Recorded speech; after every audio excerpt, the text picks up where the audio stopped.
The making of a Prime Minister. मुश्किलों का अंबार है, वही तो मेरे हौसलों की मीनार है। हिंदुस्तान में दो प्रधान दो निशान नहीं चलेंगे। इतनी ताकत ये पाकिस्तान के खिलाफ लगा दे तो आतंकवाद आसान हो गया। हम चुनौतियों से टकरा रहे हैं। सर्जिकल स्ट्राइक और एयर स्ट्राइक करके नए भारत के सामर्थ्य का संदेश भी दे दिया है। तुम उठो, तिरंगा लहरा दो।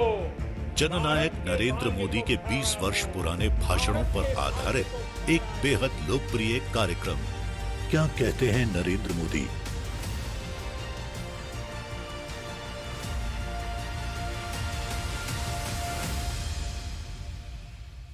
नमस्कार, मैं हूं आपके साथ मीमांसा मलिक। हमारे खास प्रोग्राम क्या कहते हैं नरेंद्र मोदी में आज हम आपको सुनवाएंगे पीएम मोदी का वो ऐतिहासिक भाषण जो उन्होंने 4 जुलाई 2022 को गांधीनगर में दिया।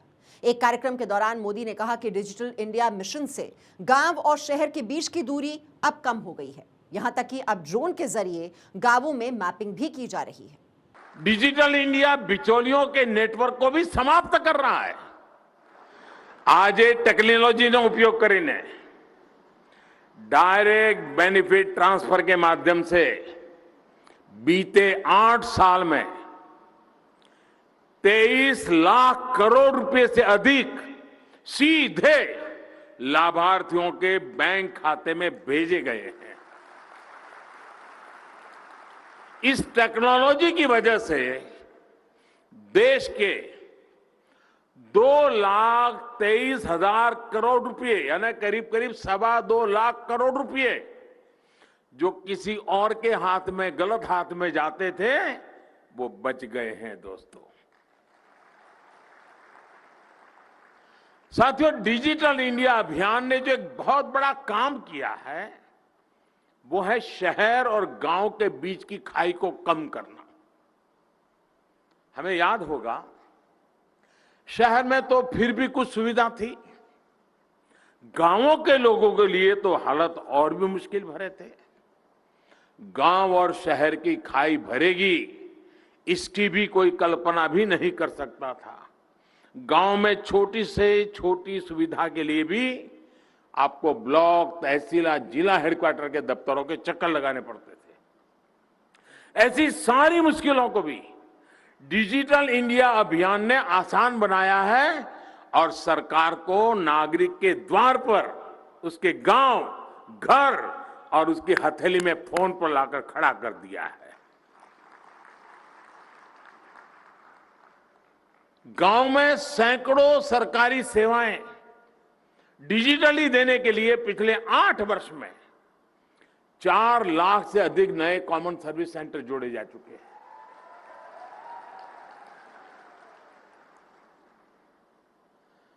आज गांव के लोग इन केंद्रों से डिजिटल इंडिया का लाभ ले रहे हैं कि अगर डिजिटल इंडिया अभियान नहीं होता तो 100 साल में आई ये सबसे बड़े संकट के समय देश में हम क्या कर पाते। हमने देश की करोड़ों महिलाओं, किसानों, मजदूरों, उनके बैंक अकाउंट में एक क्लिक करके हजारों करोड़ रुपए उनके यहां पहुंचा दिए। उनको जीने की कोई तकलीफ नहीं होने दी। One nation one ration card की मदद से हमने 80 करोड़ से अधिक देशवासियों को मुफ्त राशन सुनिश्चित किया। ये टेक्नोलॉजी की कमाल है। हमने दुनिया का सबसे बड़ा और सबसे एफिशिएंट कोविड वैक्सीनेशन और कोविड रिलीफ प्रोग्राम चलाया। आरोग्य सेतु और कोविन ये ऐसे प्लेटफॉर्म है कि उसके माध्यम से अब तक करीब करीब 200 करोड़ वैक्सीन डोज उसका पूरा रिकॉर्ड उपलब्ध है। कौन रह गया, कहां रह गया, उसकी जानकारी उसके माध्यम से प्राप्त होती है और हम टारगेटेड व्यक्ति को वैक्सीनेशन का काम कर पा रहे हैं। दुनिया में आज भी चर्चा है कि वैक्सीन सर्टिफिकेट कैसे लेना।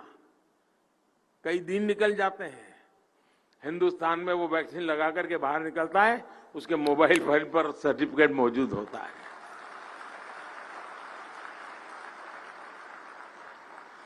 दुनिया कोविन के द्वारा वैक्सीनेशन का डिटेल सर्टिफिकेट की जानकारी की चर्चा कर रहा है। हिंदुस्तान में कुछ लोग, उनका कांटा इसी बात पे अटक गया कि इस पर मोदी की फोटो क्यों है। इतना बड़ा खाब, उनका दुबाग वही अटक गया। साथियों, भारत का डिजिटल फिनटेक सॉल्यूशन, और आज युग फिनटेक का है, इसके विषय में भी मैं कहूंगा। कभी पार्लियामेंट के अंदर एक बार चर्चा हुई है, वो सुन देख लेना, जिसमें देश के भूतपूर्व वित्त मंत्री जी भाषण कर रहे हैं कि लोगों के पास मोबाइल फोन नहीं है, लोग डिजिटल कैसे करेंगे, पता नहीं क्या क्या वो बोले हैं। आप सुनोगे तो आपको आश्चर्य होगा। ये बहुत पढ़े लिखे लोगों का यही तो हाल होता है जी।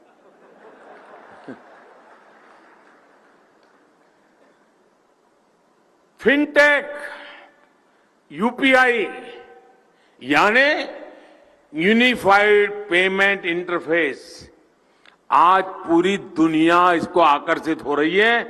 वर्ल्ड बैंक समेत सबने ये उत्तम से उत्तम प्लेटफॉर्म के रूप में उसकी सराहना की है। और मैं आपसे कहूंगा कि यहां एक प्रदर्शनी में एक पूरा फिनटेक डिवीजन है। ये कैसे काम करते हैं उसका आपको वहां देखने को मिलेगा। किस प्रकार से मोबाइल फोन पर पेमेंट होते हैं, कैसे पैसे आते हैं जाते हैं, सारा वैसे आपको यहां देखने को मिलेगा। और मैं कहता हूं ये फिनटेक का जो प्रयास हुआ है, ये सही मायने में by the people, of the people, for the people, इसका उत्तम से उत्तम समाधान है।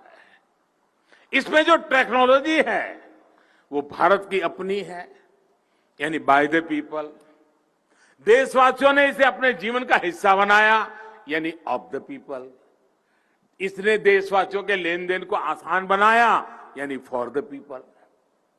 इसी वर्ष मई के महीने में भारत ने हर मिनट, गर्व करेंगे दोस्तों आप, भारत ने हर मिनट में 1,30,000 से अधिक यूपीआई ट्रांजैक्शन हुए हैं।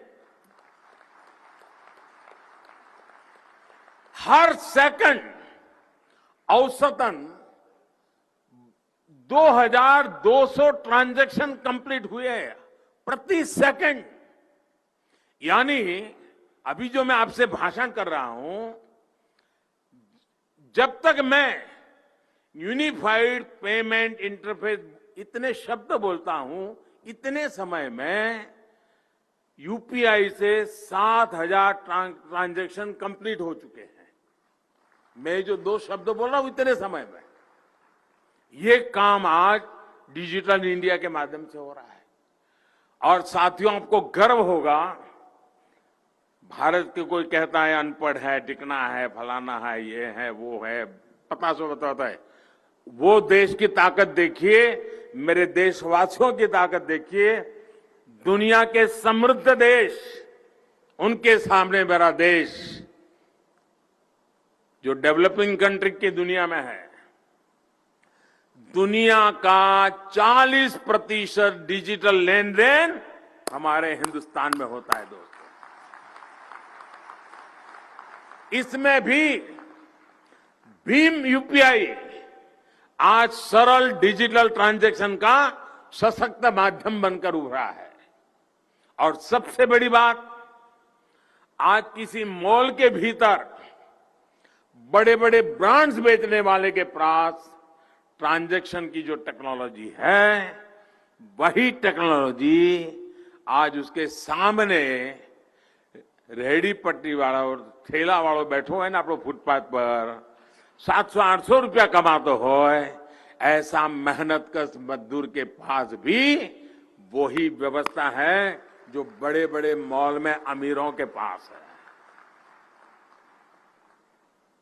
वरना वो दिन भी हमने देखे जब बड़ी बड़ी दुकानों में क्रेडिट और डेबिट कार्ड चलते थे और रेहड़ी ठेले वाला साथी ग्राहक के लिए छूटे पैसे की तलाश में ही रहता था।